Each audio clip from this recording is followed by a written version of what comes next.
I wonder how many people have an idea of what is coming up next. Look, this is about. Is it? Yeah, absolutely. We are ready with the Royal Australian Air Force Pacific Airshow Super Hornet display. Now, my name is Flight Lieutenant Greg Hicks. I don't necessarily have a call sign, but Hicksy. we Hicksy. Yeah, we're going to call you Hicksy. That's absolutely. On behalf of HQ Wing and 1 Squadron, we're proud to Oh, the Red Dragons. These are the guys that fly the Osprey. Got something off from last year, so I probably won't this year.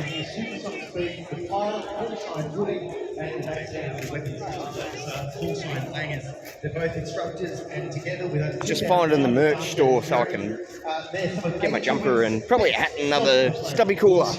Right now, Woody and Langers Just filming on the phone. Left-handed. Dropping in low. They will be loud, so if you've got some hearing protection, I would definitely encourage you to see it. F-18, sweet. Speeds of up to 1,100 kilometres an hour, and to achieve these near supersonic speeds, the Rhino's engines together produce more than 60,000 horsepower, the equivalent of 60 Formula One cars and 230 Toyota Taragos.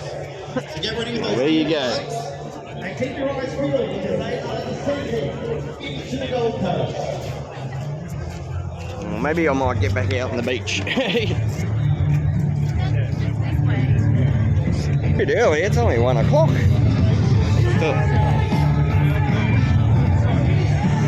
You're going to sneak up on us again, aren't you, Hicksy?